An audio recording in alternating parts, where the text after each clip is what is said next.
নমস্কার বন্ধুরা, কেমন আছেন আপনারা সবাই? আশা করি আপনারা সবাই ভালো আছেন।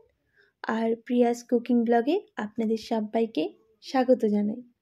আজকে আমি ডিম চিল্লি রেসিপিটা আপনাদের সাথে শেয়ার করব। তো বন্ধুরা, স্কিপ না করে পুরো ভিডিওটা দেখার জন্য অনুরোধ রইল। আর আমার চ্যানেলটাকে লাইক অ্যান্ড সাবস্ক্রাইব করে দেবেন। পাশে থাকা নোটিফিকেশানটাও অন করে দেবেন, যাতে সবার আগে নিত্য নতুন রান্নার ভিডিওগুলো আপনাদের কাছে পৌঁছে যায়। তো বন্ধুরা, চলুন এবার আমরা রান্নার দিকে এগিয়ে যাই। এর জন্য লাগছে 2টো ডিম, আর লাগছে পেঁয়াজ কুচি, ক্যাপসিকাম কুচি আর আদা রসুন বা কুচি। তো আমি সবগুলো কুচিয়ে ভালো করে ধুয়ে একটা পাত্রের মধ্যে রেখে দিয়েছিলাম। এদিকে আমি ডিমটাকে 2টো সেদ্ধ করে নেব। আমি জল দিয়ে 15 থেকে 20 মিনিট সেদ্ধ করে নিয়েছিলাম। এরপর আমি ঠান্ডা জল দিয়ে ডিমটাকে ছাড়িয়ে নেব।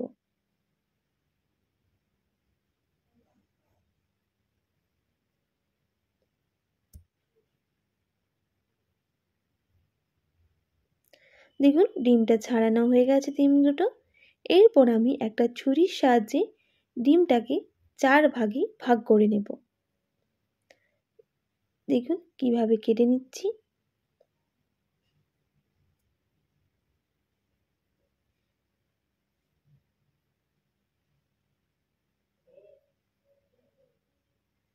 দেখুন, আমি 4 ভাগে ভাগ করে ডিমটাকে কেটে নিয়েছি।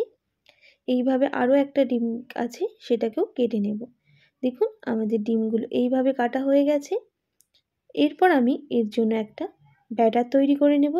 তার জন্য আমি একটা পাত্র নিয়ে নিচ্ছি।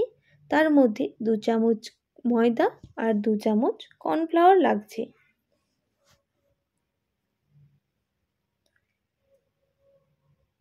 এরপর আমি ময়দার সাথে কর্নফ্লাওয়ারটাকে মিশিয়ে দেব আর সামান্য হাফ টেবিল চামচের মতো গোলমরিচের গুঁড়ো দিয়ে দেব।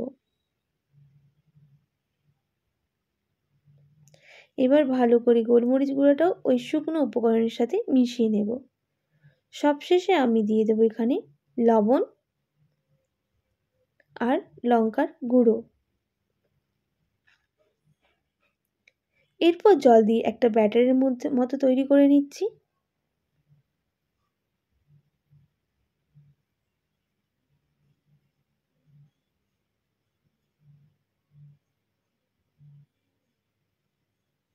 দেখুন, ব্যাটারটা তৈরি হয়ে গেছে, সাইডে রেখে দেব।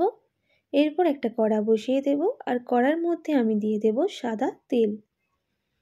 আর তেলটা গরম হওয়ার জন্য আমরা অপেক্ষা করব। আর ভালো করে তেলটাকে আমি গরম করে নেব।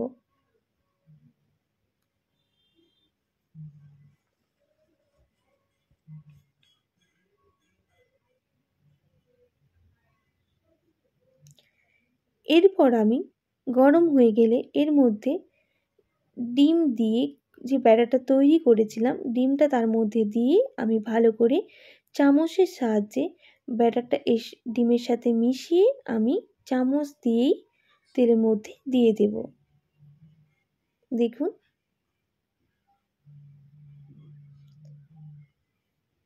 এইভাবে আমি সব ডিমগুলো এর মধ্যে দিয়ে দেব।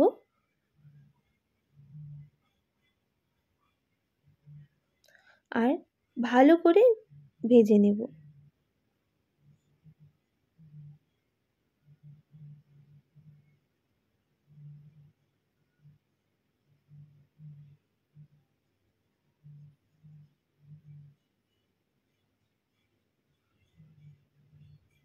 দেখুন, ভাজা হয়ে এসেছে।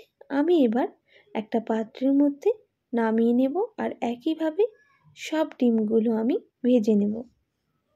দেখুন, এইভাবে আমি ভেজে নিচ্ছি সবগুলো।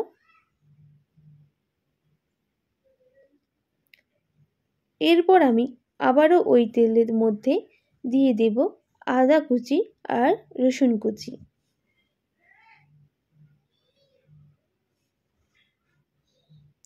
আর ভালো করে আদা রসুনটাকে একটু ভেজে নেব।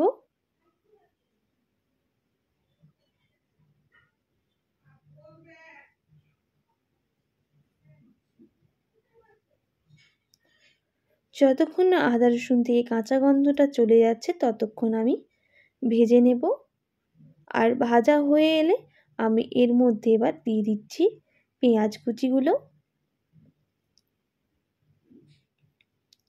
এবার পেঁয়াজটাকে ভালো করে ভেজে নেব। যতক্ষণ না একটু ভাজা হয়ে আসছে ততক্ষণ মতো আমি ভেজে নেব। দেখুন পেঁয়াজগুলো একটু ভাজা হয়ে এসেছে, আমি এর মধ্যে ক্যাপসিকামটাকেও অ্যাড করে দিচ্ছি। এরপর আবারও ভালো করে নাড়াচাড়া করে আমি ক্যাপসিকাম আর পেঁয়াজটাকে আরও ভালো করে ভেজে নেব। এরপর আমি এর মধ্যে দিয়ে দেব সামান্য লবণ। আবারও ভালো করে নাড়াচাড়া করে নিচ্ছি।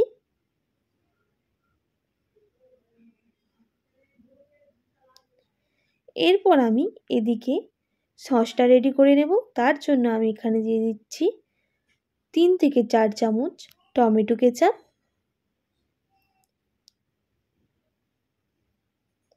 আর লাগছে 1 টেবিল চামচের মতো সয়া সস,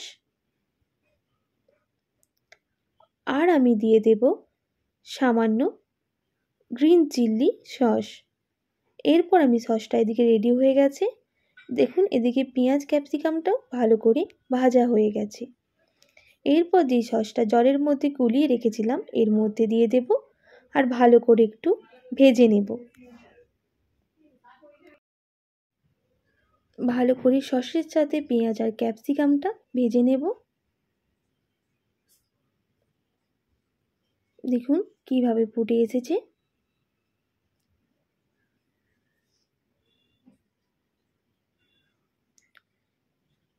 এরপর ভেজে রাখা ডিমটা এর মধ্যে দিয়ে দেব আর ভালো করে নাড়াচাড়া করে নেব।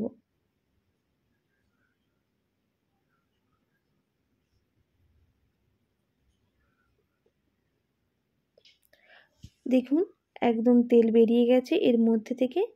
সবশেষে দিয়ে দেব ঝালের জন্য গোলমরিচ আর শেজওয়ান চাটনি।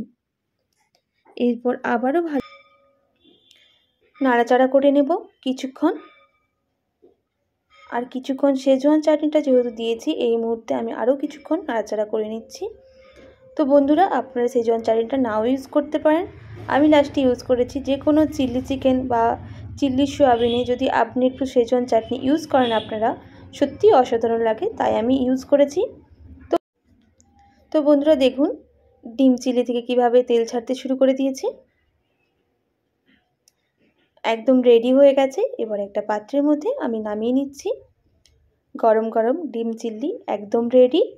আর আমার রেসিপিটা কেমন লাগলো অবশ্যই আমাকে কমেন্ট করে জানাবেন, আর অবশ্যই আপনারা বাড়িতে ট্রাই করবেন।